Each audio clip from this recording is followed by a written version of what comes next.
Hello, and welcome back to another BITREP.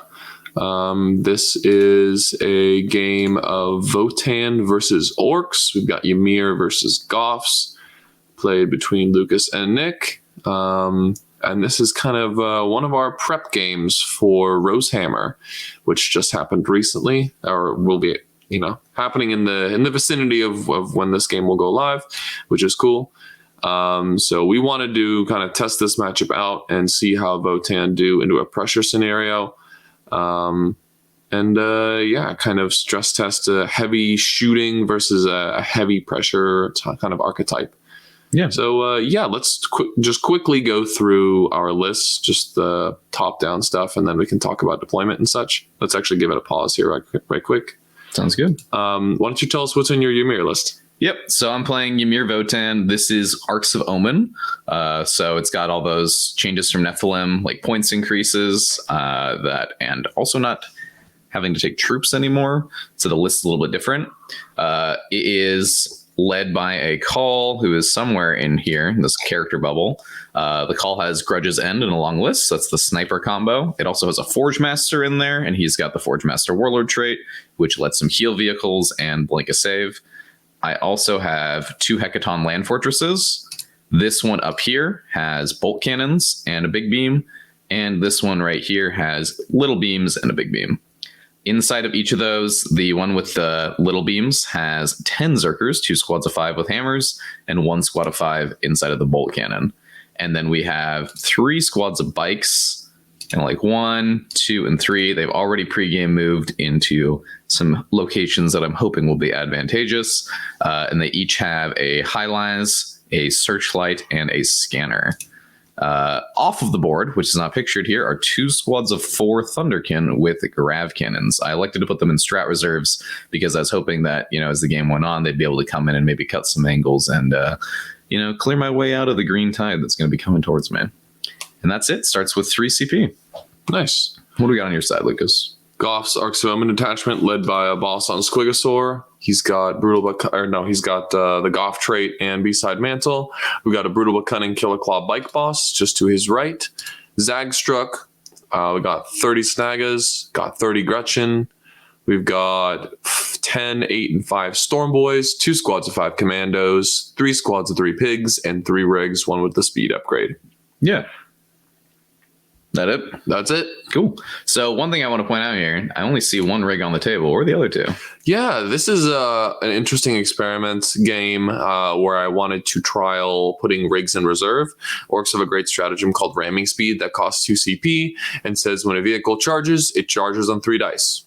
Not drop the lowest, just take the 3 dice, add them together. And with Here We Go, that means that charges out of reserve with a vehicle are somewhere in the neighborhood of 94 or 95%. So that is a really reliable way to bring pressure on from the side of the board and ensure that it gets upfield. And I wanted to trial that this game because Votann are a little bit more immobile, a little bit more static, and disrupting their gun lines is so effective. I wanted to see how well I would do with bringing a kill rig in from reserve. So we've got the 2 slower rigs coming in from strat reserve. I think the long board edge is our table edge in this one. Yeah, this is my table edge down here. Right. And then yours in blue up here. So Yep. You can never come in on the red edge, but you can come in on any of these edges marked in blue, which is real scary. Yep. Let's quickly talk about our secondaries for this game and whether or not we hope to go first or second. I took no prisoners. It's my weakest secondary, but I figure if I just wipe out Nick's infantry, it's a fair number of points. Yeah. Get the good bits, automatic and green tide. Those 2 I've taken in basically every game I've played and scored decently on them. Yep. It's also powerful in forcing Nick to come to me because those are the 2 defensive secondaries. So if nothing happens in the game, I'll get a 25 on those, whereas he'll get nothing. Yep. Now, for me, I took no prisoners over Ancestors. Ancestors is the best Votann secondary. It's the one where you kill units with judgment tokens in different phases. The downside, though, is you lose a point at the end of the game for each unit still alive with a judgment token. So what I'm worried about is Lukas castling up and this thing over here with some grots and just hitting that good bits button every turn, maybe even with multiple squads of grots. And all of a sudden, there's 3 judgment tokens over there. I lose 3 points at the end of the game. I mean, not to say there's maybe a remnant squad hiding here or a remnant squad just somewhere that I can't deal with a judgment token. So I went with no prisoners. It's safer. It's like a guaranteed 14 if I kill all your guys. Yep. And I have to probably kill all your guys in order to win this game. Yep.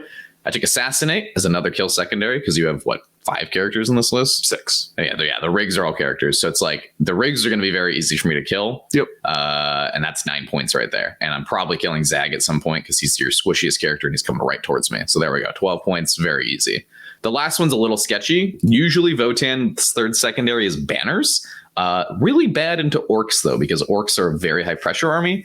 Also, we're playing Death and Zeal. So our deployment zones this time are like roughly here with that little, kind of circle cut out. So it's actually impossible for me to get to this objective turn 1 with an infantry model. So I can't put 2 banners up if I go first. So banners is basically a 5. So At best. Yeah. I mean, if you're taking over my home zone, I probably lost the game. Yeah. True. So I know I'm not going to win the game with a 5-point secondary because Lukas is going to be pressuring my primary. So I decided go big or go home. So I elected to take the third another Votann secondary called Lay Claim, which is what these North Bay's objective markers are.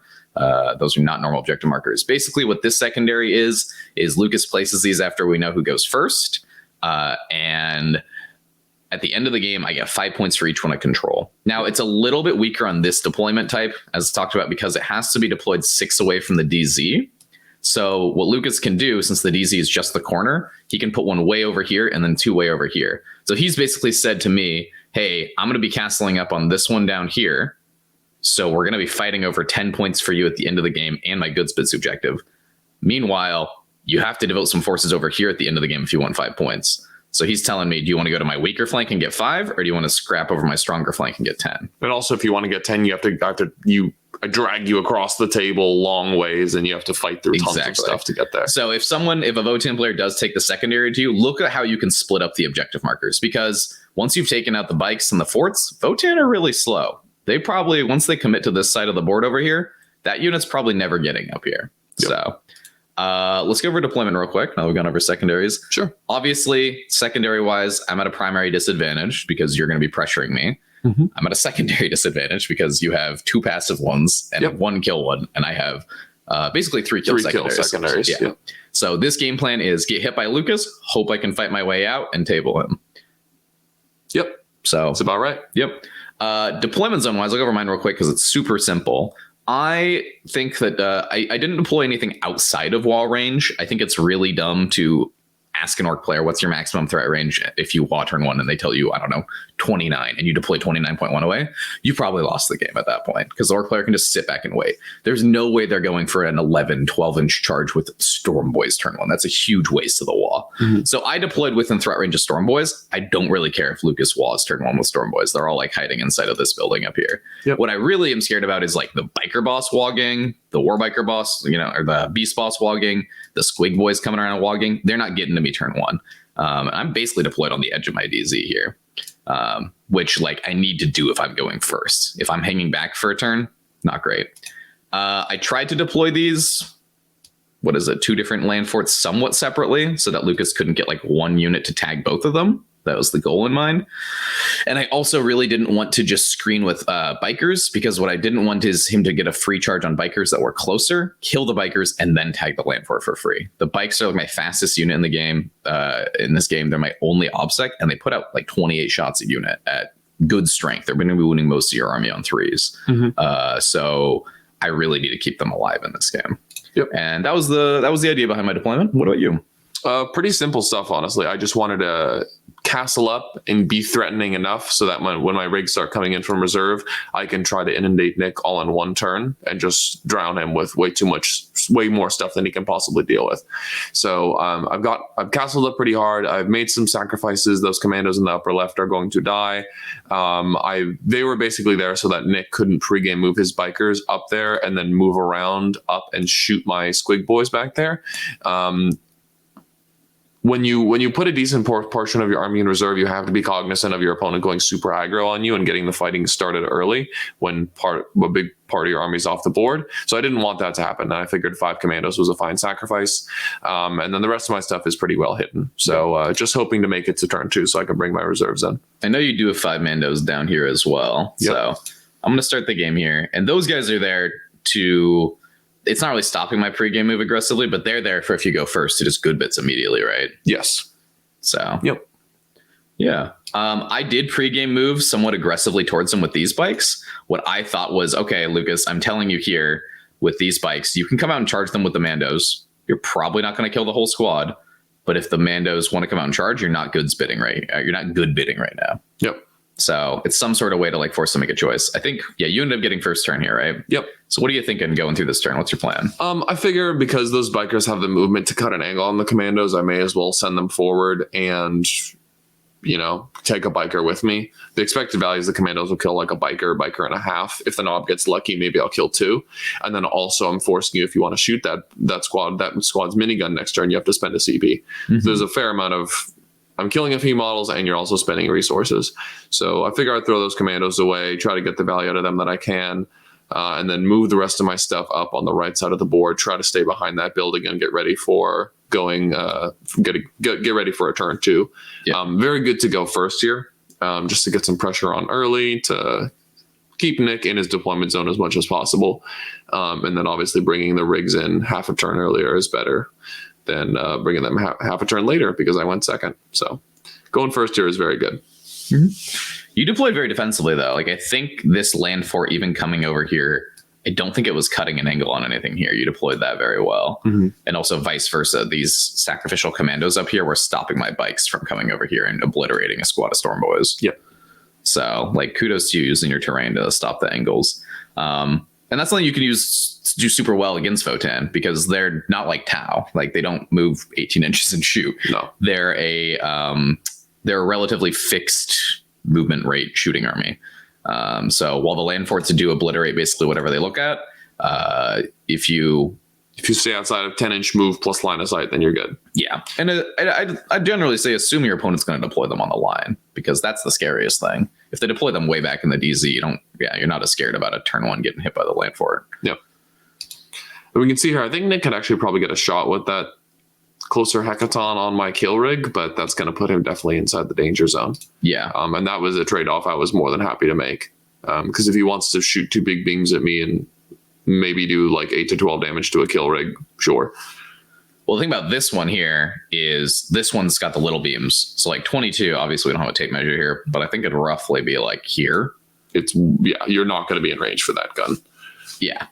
Or I think like, I don't remember the game super well. Like I might have been able to get in range, but at that point it's like I'm getting countercharged by Beastboss, Biker Boss, 6 pigs, 10 Storm Boyz. This rig is dead. This Hekaton is dead if it wants to try to kill that rig. Yep.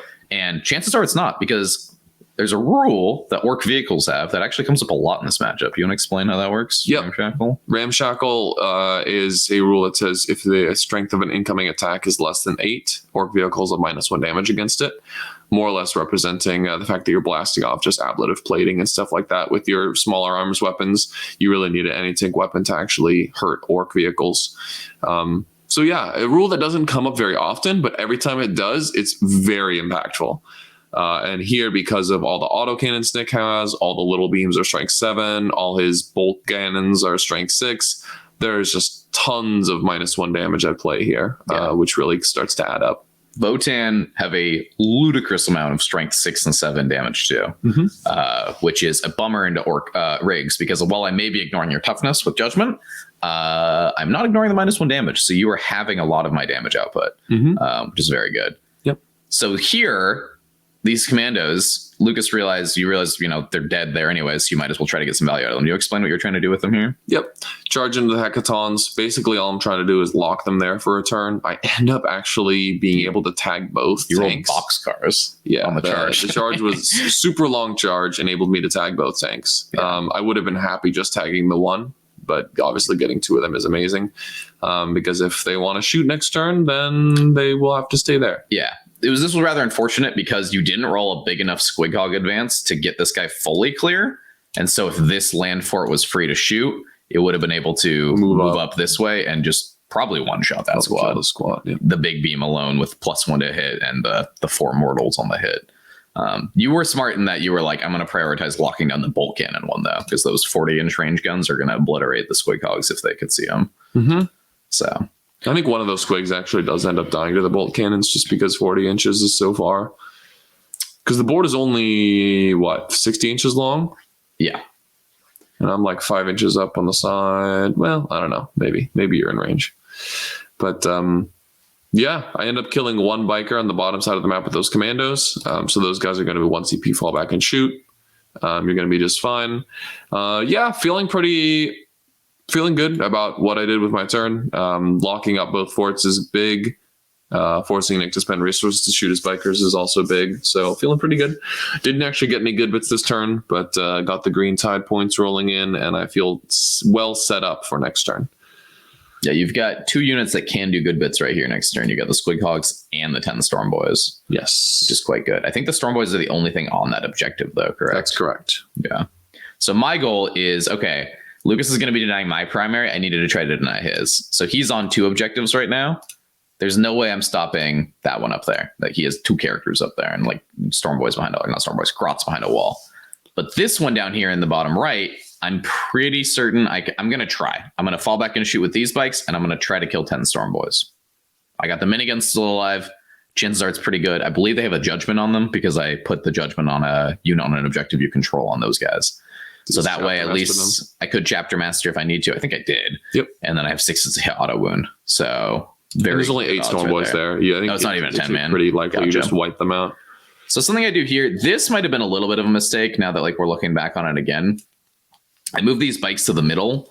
I think my intention in the moment was I was trying to stop some of your movement. I didn't really just want Storm Boyz coming in here and just like charging my tanks. And I was also trying to put OBSEC, just trying to put a unit in the middle to force you to come out.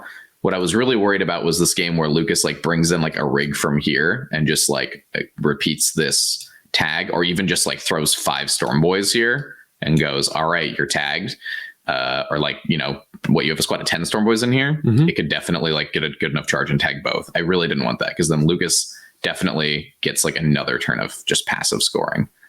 So this here was kind of like a, hey, I hope you waw and come out and bring your resources out. And then I have 15 Zerkers countercharging, and we'll see what happens. Right. So we'll see what happens because of that. And we'll see if that was a mistake or not.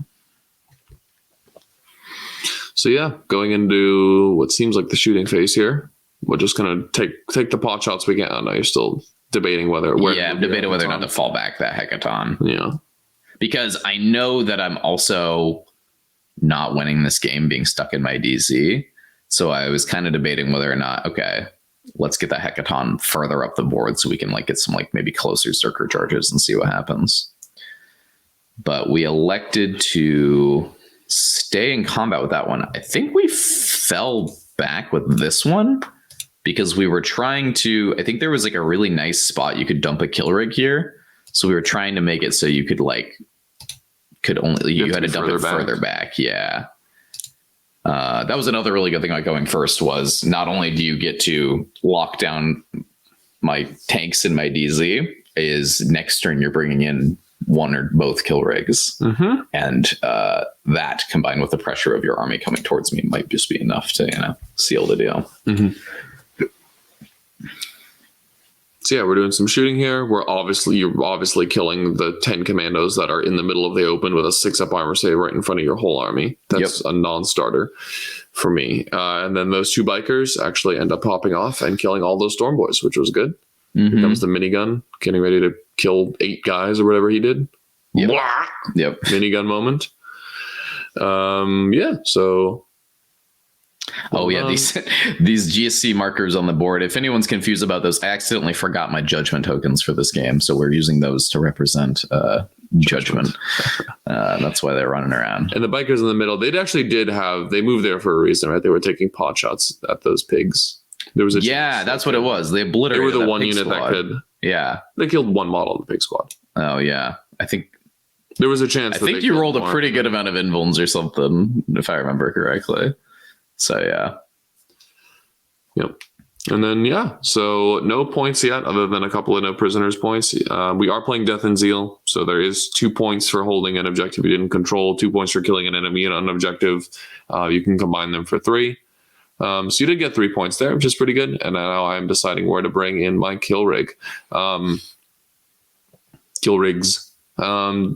Really just basically deliberating if I want to go for a threat overload play here. You've got a fair amount of bikers in my face, and they are pretty high value just because of how many shots they have, and they are your only OBSEC. So I do end up deciding to WOG here, and I'm just going to try to throw everything in my army directly at Nick and see what happens. So yeah, we haven't figured out where the kill rigs are coming in yet, but we got some pigs moving up toward those bikers. Gretchen long bombed and advanced and hopped on that objective, which was big. And then everything else that's in my DZ right now is just basically going to plow into those bikers in the middle of the table and see what happens. Squigboss coming up. Yeah, my man's rolls like a 5 or 6 or something. Chad moment. There's the Storm Boyz. So the Storm Boyz are really useful here, not for doing damage. Usually Goff Storm Boyz, their primary purpose is zooming out 18 and punking something that's really squishy. Nothing in the Votann army is squishy because AOC. But they are very good for surrounding a tank, trying to make the Berserkers not get out, just tagging the tank in general, making sure it's not putting all of its small beams into ideal targets. And just generally mucking up the Votann so that I'm dictating the tempo of the game and where everyone's models are. So we can see here, I've got that my 15 remaining Storm Boyz moving up toward the tanks. They're going to be sacrificial lambs this turn just to lock the tanks in place and keep them there. Yeah, this is your let me get a circle. This is your sacrificial squad right here. 5 man. 5 guys. They're just going to go hang out with that tank on the left. And then the 10 man is going to try to wrap up the tank that's in the middle. Got a big old 10 man in here. Yep. And Zag is somewhere in here. I think we can see his giganto turbine right there. Yes.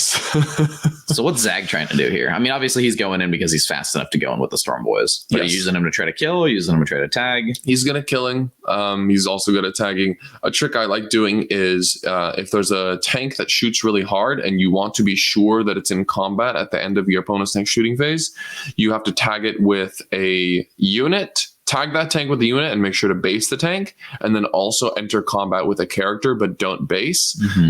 Because you're still subject to the Lookout Sir rule when you're engaged in combat and shooting weapons as a vehicle.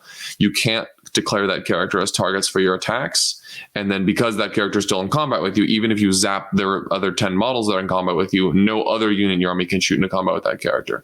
So it ensures that that tank stays in place and remains in combat as well at the end of the opponent's shooting phase. So what Zag is going to end up doing is entering combat with that land fortress with 10 Berserkers in it once the Storm Boyz make their charge, just to make sure that it's still in combat in my next turn. We're just thinking about where to bring in the unpainted kill ring in the upper left there, deciding that even though Nick has access to an Auspex scan with his scanners, he's probably going to end up coming in, or he's going to end up coming in 9 inches away from that Hekaton and just eating the Auspex. It's just something that's going to have to happen. And because there's no judgment on him yet, there's no chapter master, and Ramshackle kicks in for the majority of the shots, it can be really swingy. And there was a chance I didn't really take much damage at all. Unfortunately, I end up losing most of my health, but it is what it is. It's a risk that was worth taking. And for me, I have a ludicrous amount of CP still because I only spent 1. And I think he's also within 6 of the Forgemaster. So I'm just able to discount the Auspex by 1 if I need to. So, yeah. Yep. That was definitely the smart play, though. Because it's if this kill rig doesn't take that much damage and it makes its charge, that's probably the end of the game. Yeah. That's just so much pressure coming right at me. Yeah. And then this rig here, I know you were debating whether or not to bring it in to reinforce this flank or to just save it for turn 3. So I think you ended up deciding to bring it in on this flank. What was your thoughts there? Well, you have 5 bikers over there, is my reasoning. So the amount of threat you have between the OPSEC and all of their shots at actually clearing out that objective, and that's my easy good bits objective, is actually pretty high. So I wanted to try to lock that objective down a little bit more. That's the kill rig I'm going to ramming speed just to make sure that it gets up the field onto that objective in the lower right-hand corner and also still is able to threaten toward the middle in the following turn. Because the kill rigs are so fast with ramming speed, and just generally moving 12 inches. They're pretty good at sweeping up a flank and locking that flank down before continuing on to the middle. So that's what he's going to end up doing this turn. So this was also, you didn't really have a great plan for these 3 bikers. Nope. As they get removed. What happened, I believe you just shot 2 war towers at them. Yes. Which is what, D3 shots apiece at 9-3 D6? Mm-hmm. Swingiest thing in the game. Yep. Got 3-4 wounds in there. Managed to kill them all. So that was very good. 3 of them 3 pluses. Yeah. Those the amount of psychic and shooting damage from the kill rig is it's a lot, but it's also unreliable. So in that case, I ended up getting pretty lucky, and I think I should have probably killed like 1 or 2 bikers there, and I ended up easily getting all 3, which was pretty goofy. Well, the thing I like about it is, as the orc player, you know it's unreliable, right? Mm-hmm. So you don't really factor it into your plans. Never expect it to do anything. Yeah. You just go, I'll do this here to like maybe help soften up a target I'm about to charge, or maybe to help solve an unsolvable problem, and we'll see what happens. Mm-hmm. But on the other side, as your opponent, it's infuriating because it's impossible to predict, is the kill rig going to do 0 damage next turn or like 24, you know, like, and I find that super, I don't know. Do you like, how do you use that to your advantage, or do you find it being like advantageous at all? Like, does it mess with your opponents? You just have to be in the headspace of you don't expect it to do anything. Like I was saying, if, you know, I set myself up with the opportunity to shoot those bikers. I was like, let's move these kill rigs such that I'm within 24, so that, you know, maybe my war tower will do something crazy. I don't expect it to, but the fact that it popped off was great. It was just extra. Do you find opponents ever like over respect it or anything? Yeah, definitely. Okay. Do you think it's a mistake? I think so. Depending on like what, if you have a bunch of toughness 8, 3 of armor saves, like the war towers actually will chew you up. But depending on what your defense is, like you can afford to let the kill rigs chip you a little bit with their silly war towers. Yeah. It just depends really. But there definitely are some people that over respect the amount of shooting and mortals that kill rigs can do, because they are so unreliable at the end of the day. So ramming speed came in there, ended up making it, which was big. The pigs, those 2 red pigs, are going to be actually pretty instrumental here, because they will kill that biker and allow my rig to move 6 inches further forward. Kind of min-maxing the amount of distance you get out of a fight phase is important stuff. So important to order your fight phase correctly.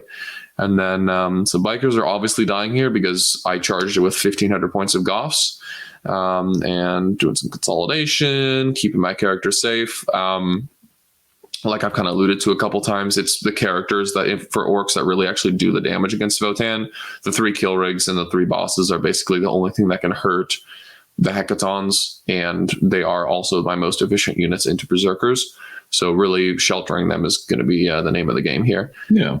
So who did you go first with here in the middle? Do you remember? Biker Boss. And why was that? He's flat 3 damage. He also has the highest probability of just killing the entire unit. Which if the whole unit doesn't die, then there's some potential for Nick to pull models in a way that, you know, makes my charge, or makes my future pile-in consolidates really irritating. So I just figured I wanted to go for the highest probability play of just wiping out that unit. So what we're seeing here is, since that biker boss one-shot them, everyone gets to pile in console 3. Yep. So you basically just get 6 inches of free movement out of every other unit here. Yep. Which lets you pull off everything that you set up, which was tagging this fort with those Storm Boyz, basing this fort with the Storm Boyz, and then Zag's right there in combat with it. I think this Beastboss was just barely able to not make it into combat. But the nice thing is he's within heroic range, so next turn he can heroic. Okay? Yeah, set himself up. The real combo that I have been fantasizing about is the Biker Boss charges, piles in, gets within 3 of the Tonk. I lock you in combat. Then the next turn, Biker Boss punches your Tonk for free. Yeah. Do you think it might have been better to go with the Beastboss first then, to try to get the Biker Boss? No, there were too many models in the way, and I don't think Biker Boss I don't think Biker Boss was within 9 at the start of the fight phase, which is. Unfortunately, too, this rig is unable to make it into combat with this land fort. Yeah, it would have been ideal if he could make it into combat, but he did not. Because what's scary is because this rig failed its charge. This guy here, this Hekaton, if he kills these 5 Storm Boyz with his little guns, he still gets to big beam this turn. He gets to big beam this purple guy, and that line also crosses over the red guy. Yep. So we'll see what happens. Beam moment. You lined up, dude. You don't stand in a line. Fundamental misplay. Yeah. Should have listened to the Art of War. But yeah, I accomplished 95% of what I set out to do that turn. Obviously, killing those bikers was pretty sick. Ideally, I would have the land fort that is in combat with my whole army right now. Ideally, I would have wrapped that in its entirety so the berserkers couldn't get out. I just didn't have enough charge distance. There was nothing I could have done about that. Yep. But yeah, because I think if I lock those berserkers in there this turn, it's basically game over. Like even if you beam all 3 of my kill rigs off the table this turn, if the berserkers stay in that fort, then we're good to go. So because you probably kill the fort with this guy heroicing, this guy heroicing, and Zag. I mean, yeah, Zag is strength 9 AP3, the Beastboss is strength 8 AP3, and the rig is strength 10 AP2. Yeah. 100% kills a fort or gets super close. Yeah, and if you kill the fort when it's wrapped, well, now I have to emergency, and now my Zerkers are dying. It would be wrapped, right? You would shoot the... shoot the Storm Boyz to death. The Storm Boyz away. Yeah, fair enough. But it's just I'm still losing like 2 to 3 Zerkers on the ones I roll. It is, and you're also losing their activations this turn. And they did so much work this turn. Yeah. Just digging you out. So what they're doing, I got 5 that got out here, and just they're electing to... Well, I got 5 that got out and then moved here. Their goal is kill this red rig. Mm-hmm. These 5 are here to also charge the red rig if the Storm Boyz are dead, and if the Storm Boyz aren't dead, charge the Storm Boyz. And maybe try to kill that white boss if I killed the rig on the first activation. Yep. The other thing too, my Gravkin are showing up. Yep. So there aren't a lot of great places for my Gravkin. It's not turn 3, so I can't show up anywhere over, here, right, in Lukas's DZ. I could show it back, here, I believe. But like, they're just kind of alone from my army. Their only targets are these guys. And if they fail, well, they're probably just getting charged by beast Snaggas. Maybe that would have been a cool idea because it'd pull you in that direction. But what I really wanted is I wanted them to be as efficient as possible this turn. I need my clapback to be super good. And right now they're all within call rerolls. So they get reroll 1 sillies. Yep. So this was my first time ever playing that unit. Definitely looking at this game back, looking at it from above. This might have been actually a really good place to put in a squad of 5. Yeah. So good to think about in the future. Yep. Free strat reserves is a really interesting thing, and it's something that you're gonna have to get a lot more used to in Arks. Yep. It's a very powerful tool. Yeah, we both made good use of this game. Mm-hmm. One thing I've realized now, this is post Rosehammer, obviously, is the issue with bringing these guys in somewhere like more in the back of your DZ is if the rest of your army is in your DZ, these guys only move 5. So like they're coming in turn 2. They're shooting. They only move, turn 3, 4, and 5. So then we get 15 inches of movement over the course of the game. So these guys here are like, all right, this is like the maximum they're going to go. Like by the end of the game. We're just trying to lock down your home field. Yeah. So trying to think about where they're going to be turn 3, 4, and 5 is something that I'm starting to think about more. So here, I think these were the Grav guys, shooting that purple rig. Mm-hmm. After this guy did beam the rig. Yeah. And so cleared out those Storm Boyz and big beam blasted the purple rig for, I think, 12. Yep. And then red rig, I think you failed the wound 4 times or something like that. Yeah, I got 4 hits and I failed 4 wounds. Which, is it accurate that even if you're inside the double hits range for a beam through target, you still get hit up to 4 times by the big beam? So how the big beam works, the SP heavy conversion beamer, is if your target is wholly outside of 15 inches, every hit becomes an additional hit. So it's 2 hits, right? If you get both of those hits, you get 4 hits. And how the beam rule works is every time you score a hit against your target, you make that many wound roll attempts against anyone passing under the line. So since I scored 4 hits against the purple rig over here, I get to make 4 wound roll attempts against the red rig, who very is dumb and makes no sense, close. But all right. Yeah. So yeah, beam goes in, blasts purple rig, and then unfortunately doesn't do much to red. And then I think the Grav can actually end up finishing off that rig. The Grav finished off purple. Yeah, purple lived on 4 wounds. It was my first time ever shooting the Grav guys. I'm like, I don't know what's going to happen. I think I shot... Did I shoot all 4 or did I shoot 3 at it? I think you shot all 4 at it. I think I shot all 4 just because I was like, it's D6 shots. We're wounding on 5s. It's 3 damage, which goes to 2 damage. Mm-hmm. We do need 2 to go through, and you have 2 judgments, like 5s to auto wound. And then I think I rolled like 9 5-ups, and I'm like, oh, okay, he's dead. Yep.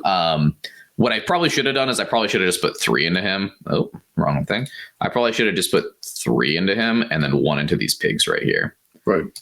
Because unfortunately, these guys end up splitting shots, 2 into these pigs, 2 into these pigs, and they like whiff super hard, and they do 2 damage to 1 pig each. So now there's still 2 and 1 and a third pig just lying around right there. Yeah.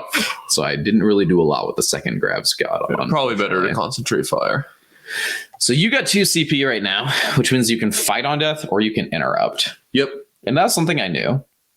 But this rig is on bottom bracket already. It's on middle bracket. Middle bracket? Okay. Yeah, you did 9 to it.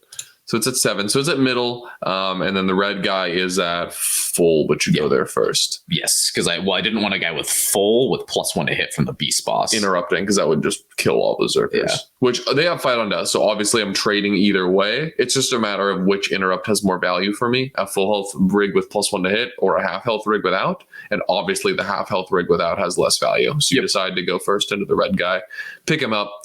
Unfortunately, not enough models in your army to really like wrap that guy or, prevent models from disembarking. So I'm going to be able to get all the Snaggas out. Yep. But because of like kind of where it awkwardly is, they're probably getting out like, I think I made it so they have to get out like somewhere weird. Direction. Yeah.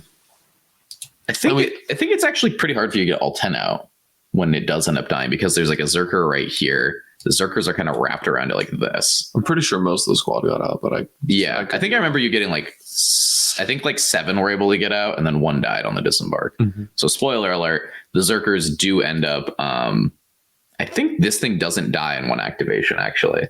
Oh yeah. But it lives on like 2 or something. And what you elected to do is, okay, I could interrupt with my bottom bracket rig with +1 to hit into these Zerkers, but then it's just, they're going to fight on death and kill it. I'm going to go up here with this rig because if those Zerkers, if I like on the interrupt kill those Zerkers, you'll probably kill me on the fight on death. But now there's 10 Beast Snaggas right here with a free charge into this Hekaton instead of 5 Zerkers in their way. Yeah. And that's exactly what you did. Yeah. Which, good call. Not a lot I could have done to prevent that. I needed to kill that rig. I was just kind of hoping that you'd whiff and maybe 3 Zerkers or 2 Zerkers would live and I'd still be able to move block the Beast Snaggas when I killed the rig. Right.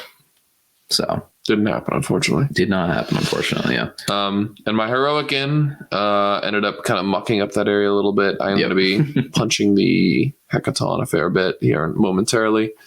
But your second squad of Zerkers now, I think, is gonna. Oh, the squad of Gravkin also charged in, right? They did charge into the Storm Boyz, yeah. And that's something you can definitely, if you have a slower unit that is like has less mobility than others, you can use the charge phase, fight phase, pilot and consolidations to get a lot of movement value out of it, to sling that unit around and get it into better firing positions. So that's definitely something to keep in mind. Yep. You also got the Kahl coming in there. Yeah, he's getting stuck in. Yep. But yeah. I think what ended up happening is this rig didn't die on the first swing from the 5 Zerkers, unfortunately. So my other Zerkers were now forced to choose, do we split attacks into this boss, the heroic, and the rig? 5 Zerkers into 1 boss just barely kills it, I think. Especially with no judgment. I think he had 1 judgment because he got glared at some point because he was just standing out in the open. But it's like just 1 judgment. Like you really want 2 or 3 on that guy if you're swinging into him. And I really needed to kill that rig. So I elected to just not go into combat with the Beastboss, throw all the attacks into the rig. I didn't use rerolls to hit because I just had the reroll 1s from the Kahl. We obliterate the rig.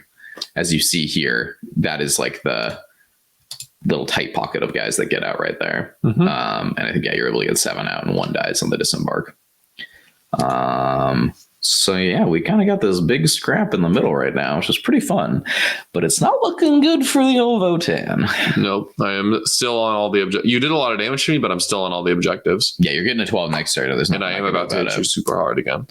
Yep, because you have your 3 beatstick characters still alive. You did kill 3 kill rigs in 1 turn, which was pretty funny. That was pretty funny. And then you have Beast Snaggas coming here. And you have Beast Snaggas coming here, and you got Beast Snaggas coming, there. So chances are, with like a good enough charge, you could just walk onto my home objective and steal it this turn. Probably. Because you got, 2 OBSEC units coming my way? Yep. Also, what do I even have on there? I have a You got a Forgemaster? Forgemaster? Yeah, that's it. Yeah. So these pigs, I think, are trying to come over here and kill him. And BITREP could if he wanted to. Did that Hekaton not die? No. Just got weakened or something? Well, you didn't charge with Zag, so Zag was winning. Oh, it's super low. Don't I blow it up with mortals? You might just throw a bomb squig at it and kill it. I think it's at 2 wounds. These dudes the purple guys throw their bomb squig at it. Yeah, bomb squigs are weird because they only care about attacking unit eligibility, not defending unit eligibility. So if the defending unit's behind terrain, if it's lookout surd, if it's in combat, doesn't matter. Yep. All that matters is you're within 12 inches, so I can throw a squig at you. And your unit is like eligible to shoot, right? Right. So you can't advance and do it unless you have an assault weapon, which pigs do. Yeah. You also can't do it in combat unless you have like a pistol, right? Yeah, which commandos do. Yep. So wait, but do pigs have pistols? So are those little grot things? No, pistols? the grot guns are assault. So pigs can't throw it if they're in combat? No, I don't believe so. Okay. That's kind of like a weird gray area. Yeah. But I know it's also a very niche scenario. Yeah. You like to play it more on the side of caution when it comes to gray area rules, which, I mean, that's honestly what you should probably do in this game. Yeah, we can see the green side closing in here for the kill. I mean, all these berserkers are going to fight on death, so they're going to fucking take their pound of flesh on the way out. Yeah, but, I know you talked about it before, and we probably talked about it last time we played this matchup. Mm-hmm. What are you trying to do here to mitigate the fight on death? You can throw a crappy unit at the berserkers and just base a bunch of models, which I'm going to end up attempting to do because of how kind of embroiled we are here in a big fight. You're basically, when you fight on death, you're going to be able to clear through those 6 red Snaggas who are going to base you and fight whoever you want to. So I'm going to end up losing almost all of the non-character dudes I have in combat with those berserkers. I just accept that as reality. Yeah. And move on with my life. But like what you're doing here, which is cool, is this Beastboss is going to charge this end of the Zerkers. Yeah. And these pegs are charging this end. Yeah. And they're doing the thing where I think what's cool about this guy is the boss down here can just be within an inch. Yep. So then he's within an inch of this guy. Okay, cool. But now you can't do half within a half. Yeah. Because the guy that you're within an inch of is not within a half of you. Yep. So that's how you can really mitigate fight on death into characters, at least, or interrupts into characters. Yeah. But yeah, kind of like what you said here, since I know that's something you're going to try to do, I try to keep my berserkers scrunched up on their consolidate because I know that's how people can mitigate fight on deaths. Yeah. Fight on deaths also happen model by model when the model is slain. So one berserker will fight, kill 2 Snaggas. One berserker will fight, kill 2 Snaggas. Next berserker fights, kill 2 Snaggas, and then the last 2 can like go in and pile and fight whatever. I think you actually realized, now I'm seeing it, I think you realized how annoying that might be, and you ended up just charging the boss into the Kahl, and you sent Zag in to die to the Zerkers. Yeah. That was probably not the wisest decision, but definitely not points maximizing, but I don't think it really matters. I just wanted to... Yeah. I know how tanky these berserkers can be, especially against all the damage I'm throwing at them. So I just figure, like, screw it. Zag might die in the fight on death, but I just want to make sure all these guys go away. I feel comfortable with where I am in this game right now. And so if my only goal is to win, then I'll just, like, guarantee the win by throwing my whole army at you, even if it dies. The thing, too, is I still have these 8 Gravkin, which you don't have a great plan for this turn. Yes. And they can fall back and shoot. So, like... if the, I don't know, Beastboss died to the Zerkers fighting to death or got really low, he's just going to die to like some ablative shooting. Right. Zag dies, cool, whatever. Your Wah's over, so he loses invuln. The Beastboss being at full health is great because he's still like one of the tankiest things on the board. Oh, yeah. Chances are like a full health Beastboss isn't dying to 4 Gravkin. Absolutely not. So I like this play. I know if like we're playing, you know, teams and you're worried about differential, setting in Zag there is like, it's a bummer. Like I'm giving like 3 points towards his differential. But I think it's better in the long run. Also, this guy's worth 4 points, right? So there you go. Mm-hmm. So yeah, all the Zerkers are dying, and on their way out, they're killing all of my Snaggas. They obliterated Zag, as you expected. Berserker things. Yep. And we got the funny bike man. He has taken off toward that land fort and is in the process of introducing it to his funny Klaw. Yep. They're in an epic duel. I think, unfortunately, up there, the bike boss does not end up killing it, which is not unexpected. Like you have brutal but cunning, which is really good because it gets around my turning off your wound rerolls because effectively you're rerolling failed hits, failed wounds, and successful invuln saves by me. Mm-hmm. But this is a full health land fort. And I've got the Forgemaster nearby to 0 the damage, which I think is why you actually go first with the pigs to try to kill him. It's just one of those things where it's like, I'm making 4-ups and I can reroll one of the saves. Yeah, at the end of the day, I am still wounding you on 3s and you're saving on 4s. Yeah. So it's spiky. But you did that thing we were talking about earlier in the game that's very smart, is these 10 Beast Snaggas are basing my tires, and this guy is an inch back. So even if you don't kill it, cool. All that happens next turn is I shoot 10 Snaggas to death, maybe, and then the Biker Boss kills me. Yep, for sure, in the next round of combat. Yep. And there's no way I'm falling back with this land fort at this point, because I'm just letting those 10 Snaggas live for free. And I don't even think I can get far enough away to stop this guy from heroicing me. Probably not. Yeah. So this is sadly kind of looking like the end for the Votann. There are not many models left on either side of the board. No. But as you can see, I think the only unit that's left my DZ are these, the unfortunate bikers from early in the game. And I guess the Zerkers momentarily before they also died ran over. You were also getting pretty crazy where there's just 10 grots sitting in the middle of the board, just like slamming good bits in the middle. And there's nothing I can do about it. Just partying in the forest. Because, well, I have these, units in my face, and these are way more important because they're losing me the game. Something that I know we've talked about at length is just people trying to stop good bits. And it's one of those things where it's like, unless you can guarantee killing all 30 grots in one turn, it's usually impossible to stop good bits. Don't bother unless you have an actual plan to kill all 30 on turn 1 or 2. Yeah. So, yeah, I think the outcome of this game is pretty likely at this point. I know I'm losing this game. Yeah. Well, I think that might have been a heroic Thunderkyn punching a pig to death or something. I think those Thunderkyn right there battered those boys and killed all of them. That's what it was. They said to defend. Yeah. My favorite rule. So yeah, at this point in the game, Lukas is just, this is bottom of 3. Yep. You have been sitting on, actually, you're not even on that top objective. You've been sitting on these 3 objectives for like 2 turns now. My home objective is empty. There's just 3 pigs winking around in there. This thing's about to die. My other Hekaton is dead. My Kahl is dead. My Zerkers are dead. My clapback is 1 squad of 4 Thunderkyn falling back and shooting. I don't think 4 Thunderkyn are killing a Beastboss, 5 pigs, 4 Snaggas, and a Biker Boss. No. So that's probably it. Yeah. We want to talk about the end of the score here. What did we end up getting? What's the total score? So the game ends up 93-43. It's pretty good. Which is a big differential, but I definitely feel like I don't know like how much potential there is for this game to swing the other way, but like I can see the failure points in my plan, right? Yeah. Which were like sorry. We'll talk about the breakdown after that. So breakdown wise, like primary, you get 45, which is very obvious. You're sitting on all the objectives, you're killing me off of objectives, you're taking objectives that you didn't control, you're playing Death and Zeal, you're doing great. I think I get a 12, which I get 1 turn of hold 1 in my backfield on top of 2. And then my top of my 3, those 3 pigs exist there and we're not. And everything else is just Death and Zeal points. So I get a 12.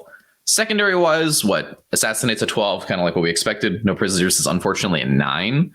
I didn't kill enough. Did the 30 Gretchen, basically. Yeah, those 30 Gretchen are quite a bit. I think it was almost a 10, but is what it is. Lay claim, obviously a 0. I don't have any models left to hold these, and we kind of knew that going in this is not a win if I'm losing objective. This is a play to my out, which is, defeating Lukas and breaking through. And then secondary wise for you. So I end up going 12 up top, 21 below. You end up going 45 up top, 38 below. You max no prisoners because I give up 84 kill points, which turns into a 9. You get 15 on bits and you get a 14 on tide. You only miss the point turn 1. I think you just were missing some points up here because you didn't have anything in this quadrant, but it wasn't worth dedicating units into that quadrant because that wasn't winning you the game. Green Tide is, I accept usually it's between 8 and a 10. Yeah. And if we're talking teams here, it's a 50-point differential. It's a 20-0. So you played this game perfectly. So going back to the topic of failure points, I feel like there was definitely some risk for things to not spiral out of control, but definitely be a lot sketchier. I feel like going first was big. I just got to kind of control the whole board, and the big commando charge on the boxcars on turn 1 just to lock Nick in place was pretty big. And being able to bring in reserves on turn 2 and start flooding the board immediately. Whereas if Nick goes first, I feel like he kills my commandos for free, and all of a sudden I'm in an awkward spot where I can't get to his bikers unless I want to wah. And if I wah, then I don't have all the defense for when my kill rigs come in. So that definitely gets a lot sketchier. So yeah, definitely the go first, go second dichotomy is pretty real. And also, if the board state starts spiraling out of control, Nick can start picking up some late claim points, provided I don't, table him at any particular point in time, which happened in this game. But I think if he goes first and gets to the advantageous positions, it's a lot harder for me to wipe out all of his units. Yeah. If we were to play this again, and this is like also why I love doing this bit reps, like looking back on your games, especially from like a table, like bird's eye view is super cool. We were talking about beforehand that Abhor was probably going to be better than Lay Claim, which isn't good into general Ork lists, because a lot of Ork lists are usually playing like 2 or no kill rigs right now. But since you're electing to play all 3, Abhor is just like assassinate, but I get 18 points for killing all 3 kill rigs, which I did. So Abhor is slightly worse than like getting 2 Lay Claim objectives, right? It's 1 point less. But don't have to think about it at all. Yeah, seeing as I got 0. And also chances are it's like, I don't know, if I go first, I might only end up getting 1 Lay Claim objective, because you might have like a remnant squad of, I don't know, Beast Snaggas or your... because that's the end of the game, right? Yeah. So if you go first, you have better board control, but in turn, I could just like steal one from you at the very end of the game. So I think Abhor into triple kill rig specifically is better. And especially if they have triple kill rig Weird Boy, Abhor is way better. So... keep that in mind, I guess, if you're playing Votann into Psychic Armies now, because you're probably not playing the Wizard. Yeah, if you're playing this to table me, you can take 3 kill secondaries against Orks, which is pretty funny. Now, that doesn't solve the primary issue. And looking back on it here, I think my one big mistake was just this. There's probably a few mistakes, but looking back on it, this is like a glaring mistake to me. Because while I was trying to like force you to come out, that ended up being exactly what you wanted. Yeah. I think that had I kind of forced you to make the decision of, okay, you can wob, only the Storm Boyz can reach me, and these guys are just kind of sitting here, is that good enough for you? Because what you ended up getting was like good advances. You get to charge here, kill it with your biker boss, and then pile in console with your entire army here. So your army went from, I don't know, this end of the board to this end of the board in one turn, which was not good. What I needed to force you to do was the Storm Boyz get to cross this like no man's land instantly, and Zag gets to, but the biker boss and the beast boss and the kill rig are maybe stuck here. And I don't know, if these bikers weren't here, do you think you still would have wad? I don't know. It's kind of hard to tell how far those distances are. Yeah, just eyeballing it. If I had an option to play defensively for another turn, then I probably would. I mean, the real issue is on the bottom right-hand side of the table. Like, if the Hekatons want to move up and take some pot shots at me, that means they're getting closer to me, and that's fine with me. The issue is on the bottom side of the table where those bikers are pressuring my Goodwit's objective. That's what I'm actually kind of worried about. So I think those 2 pigs being alive is actually pretty big, because it means that they'll come around the corner next turn, throw a bomb squig at those 2 dudes, and finish them off in melee. So I think I can solve the problems that I have right now without wogging, so I wouldn't actually end up wogging. Okay. The onus is on you to come to me, right? So I want to play the game as slowly as possible until you put forward enough stuff that I can deal a crippling blow. And those bikers being forward, I judge to be that threshold where I could actually hit you hard enough and pin you in. If those bikers weren't there, I don't think it would be worth it. Yeah, because what I'm looking at here, I mean, obviously this is like, I don't want to go too far back down like the cascading decision tree, but what's interesting there is I put these guys here, right? Because I recognize this was your weakest flank, right? Like I got 5 bikers here. You have 3 pigs after I kill your Storm Boyz. Yes, you can bring in your kill rigs here, but chances are you're not fitting both kill rigs in here. You're only fitting in one. Sure, he can clap back, but now we've got land for it here. That can like help support. So what I was really hoping to do was I was hoping these 3 bikes would kill those pigs, which they have a lot of strength 7 shots. They have a lot of strength 6 shots. you get you 4 armor, so you're taking like 5 ups and 6 up against all that. And your leadership's like pretty bad. So I was hoping to kill 2 and maybe the last one fled. Unfortunately, I killed 1. And yeah. So that is what it is. But looking back on it now, that like risk of not killing the pigs and then in exchange giving your entire army free springboard was not worth it. So yeah. Either way. So try something a little differently next time. Yep. Yeah. Either way, good game, sir. That was a fun one. Yeah, much different than the Death Skulls Votann. I know that was Nephilim, so like I had more points. I had more obsec. Couldn't do damage to you, my man. But the unfortunate thing about that one was you don't have 6 explode. You don't have that extra strength on that charge, which the extra strength on the charge combined with the wall strength is actually really big. It puts a lot of your guys to strength 9 and strength 8, which really hurts the Hekatons a lot more. Really hurts the bikes a lot more now that you're like strength 6. The bikes die in 2 seconds. The berserkers, it's like I'm just going to wound you on 3s instead of across the 4s board. everywhere. Yeah. Yep. So yeah. Yeah, good game, sir. A lot of fun. Hope you guys enjoyed this bit rep. If you like what we're doing, go to all the places. I'm not Tyler, so I'm not going to remember where to direct you to. But feel free to check out our other content on Best in Faction, or Best in Tabletop. And if you want to help us out the most, I know subscribing to YouTube is free, helps us out a lot. And if you want to just, I don't know, come and ask us some questions, you can subscribe to us on Patreon. We got a Best in Tabletop Discord. Yeah, you can come hang out in our Discord, which is really fun. Hanging out all the time and, I don't know, talking about Votann versus Orks, amongst other things. Yeah. No, just Votann versus Orks. That's all we're talking about. Yeah, true. All right. All right, y'all. Take care. Hope you enjoyed this game, and we'll see you again soon for the next one. See you later. Cheers.